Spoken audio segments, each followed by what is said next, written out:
Okay, here's a quick guide on for steerers and bookers on how to book an event, so you don't have to wade through the big long other video. Okay, so this is the front page. You can either click on Add Event here, or you can go through to the events page, which is what I'll do now. Okay, so this is the events page, the list view. Up here is Add Event, so we click on Add Event. It will bring up this dialog box. Ignore this one at the top. In here, click down, go down to Other, and Other will create this box where you can put in your own title. So in here, the first thing we put in is what waka we're taking, so it will either be W6 and or W2. So if I was going to book a W6 and a W2, I would put W6, W2, Tony. If I was going to book 3 W6s for a session, I would put in W6 times 3. If it's just one, just W6 Tony. So we'll put in W6. You can put in OC if you want as well. W is just shorter. So W6 Tony, so that's 6-man waka. Up here, I'm going to put in the date and time. Okay, so I'll do one for Monday the 28th, even though I'm not actually going to be here. Monday the 28th of March. Have to put the time in, so we'll make it 5:30 in the evening. So that's 5:30. This little box here clicks between AM and PM, so it's going to be 5:30 PM. Okay.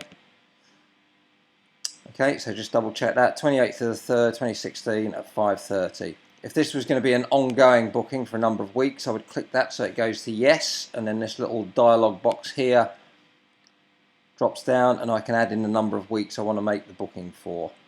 Just a word of warning, this is additional weeks to this one.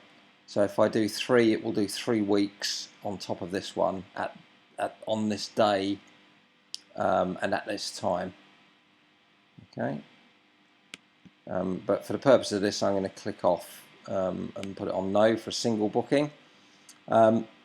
Just one other word of warning, if you do multiple weeks, you have to go into each event and invite a lineup. It doesn't copy over the people you will invite from this event to all the other events. You have to do them individually, which is a bit of a pain.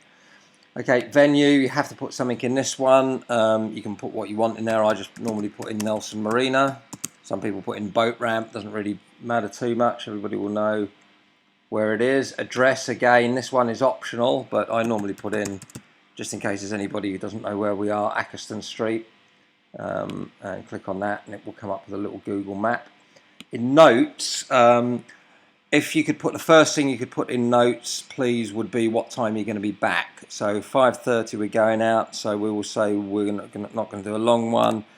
We'll be back 1900, and you can also put in a preference for which waka you want, which may not always come to pass. It may depend on which configuration they're parked in. But if you've got a specific waka because you're training to race in that waka, you may want to strongly request that one. So you could say Tuhirangi. Oops. Tuhirangi, please. Okay. So you can just double check this now. 28th of the 3rd, 5:30. Nelson Marina, W6, just the one of them. Tony, back at 1900. Forget this box down here, just don't touch that. And then that's it. Click on the button, it will create the event. Just see from the little blue bar up here that it's creating the event. Okay, so it has now created your event. So the next stage you need to do is, just to let you know, the first thing it will show you is who's unavailable. There is a facility for people to leave unavailability, which is very handy. It means you won't be inviting people who aren't going to be here. So on this day and at this time, these people have already indicated they're unavailable. So you will need to add people to your lineup. Your lineup is the 6 people you would want in that waka. So just for ease, I'm just going to select the first 6 people. The little blue box, if you put the mouse over it, will tell you is add to lineup. So we'll add Christine, Melanie, Rosalie, Gary, oops, sorry, whoever that was, Gary, 1, 2, 3, 4, 5, and Ross. Okay, so that'll be my 6 normal paddlers who are in my crew. Now, if I've got people, I can put people on the standby list as well. So I'll put Gabrielle and Nicola on the standby list. So this means if these people decline because they can't attend, it will automatically invite the first person on the list. If they then decline, or 2 people decline here, Nicola will get invited, and you can use this little arrow to move people up and down the standby list. Okay, so that will just toggle them up and down. Okay, so that's the people who you're going to be inviting. If you click on send now, it will immediately send out the email notifications. I'm not going to do that because this is just a made up event.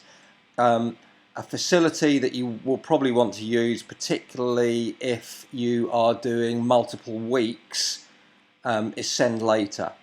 Okay, so if you click on that, it will just come up with this little box here, which is the time and date box. This is the time that the emails will go out. So I've got my event for Monday, I think it was.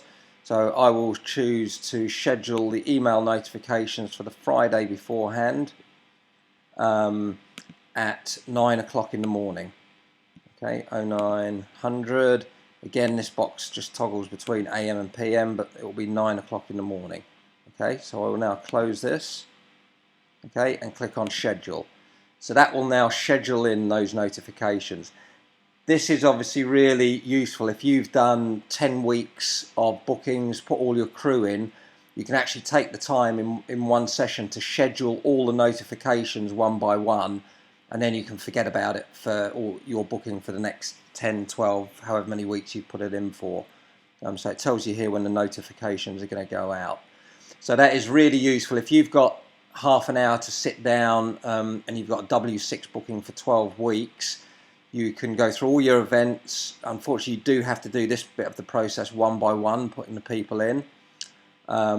But then you can schedule the notifications. You can, once you've scheduled them, you can actually change it by rescheduling, so long as the notification hasn't already gone out. So that means you could sit down in half an hour and get your next 12 weeks of bookings done all in one go, schedule the notifications, and then sit back, and you don't effectively have to do anything other than monitor the event week by week to see who's coming and who's not coming. Okay, so that's it. That's all you need to do. Go back to all events, and you should see that this event now sits in 24, 26, 27, 28. There we are. There's my booking. The notification's not sent yet. Okay, and that is it. I'm actually going to now delete this so that it doesn't notify all those people. Okay, that's it.